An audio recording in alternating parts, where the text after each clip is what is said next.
अस्सलाम वालेकुम नाजरीन, आप हैं वकार के साथ। रियासत मदीना में कल फरात के किनारे कुत्ता तो नहीं मरा, लेकिन फूल नगर में 5 फूल जैसे बच्चे दरियाबुर्द जरूर हुए। उन 5 में से 2 की लाशें तो हमने रियासती मशीनरी हरकत में लाकर बड़ी मेहनत के बाद दफनाने के लिए ढूंढ ली, लेकिन 3 मासूम बच्चों की लाशों को सफाक पानी अपने साथ बहा ले जा चुका। ये फूल जैसे बच्चे थे कौन? ये कसूर में रहने वाले बच्चों का कसूर था क्या? मेरे शहरियों की मुहाफ़िज़ पुलिस ने अपनी इब्तदाई रिपोर्ट में मोटरवे गैंग रेप का शिकार बनने वाली निहत्ती औरत की तरह इस बार भी उन मासूमों की मां का कसूर करार दिया, जो शायद अपने हिस्से की रोटी बचाने की खातिर अपने मैके चली गई थी। लेकिन तफ्तीशकारों की पेश की गई बाद वाली रिपोर्ट में इन फूलों के गुलदस्ते को दरियाबुर्द करने वाले संगदिल बाप को नशाई करार देकर रियासत ने अपनी जान छुड़ा ली। लेकिन मेरा सवाल फिर यही है कि इन मासूम बच्चों का कसूर था क्या? क्या उनका कसूर ये था कि वो ऐसी रियासत में पैदा हुए जो रियासत मदीना बनने की तरफ भाग रही है? क्या वो वाकई इस रियासत में पैदा हुए जिसको पाक सरजमीन कहते हैं, जिसकी रियाया में 5 बच्चों की मां को उसके रिक्शा ड्राइवर शौहर ने घर से इसलिए निकाल दिया कि इतने अफराद को रोटी देना मुश्किल हो रहा था। फिर वो मां ये सोचकर मैके चली गई कि शायद उसके हिस्से के नवाले भी बच्चों की भूख मिटाने के काम आ सके,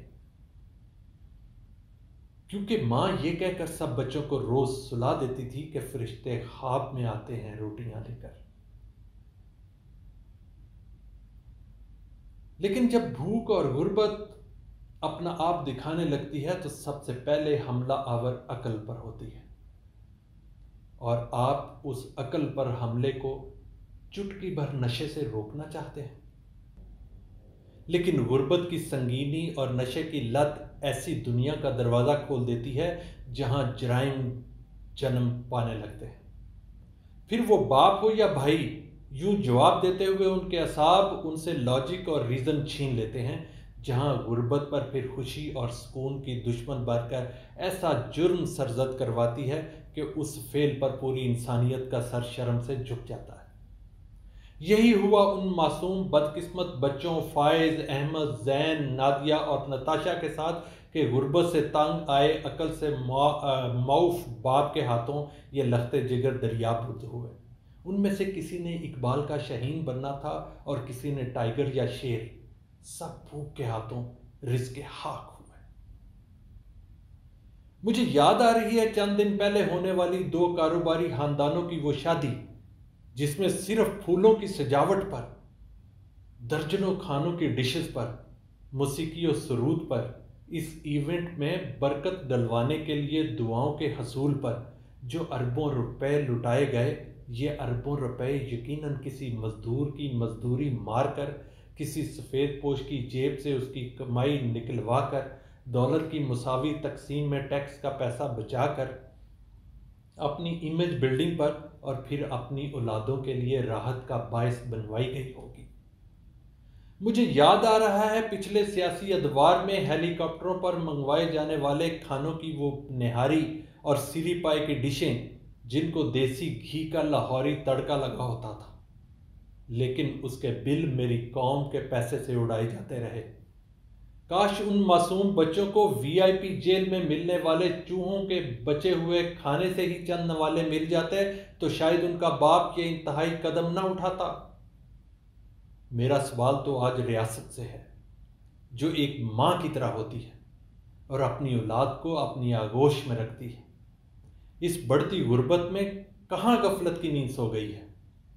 मेरा सवाल तो वालिए रियासत से भी है, जिसकी नीयत और खलूस पर तो कोई शक नहीं, लेकिन बढ़ती हुई गुर्बत और मनशियात की तरफ झुकती हुई रियासत को कब और कैसे संभालना है, उसकी जवाबदेही तो आपसे ही होना है।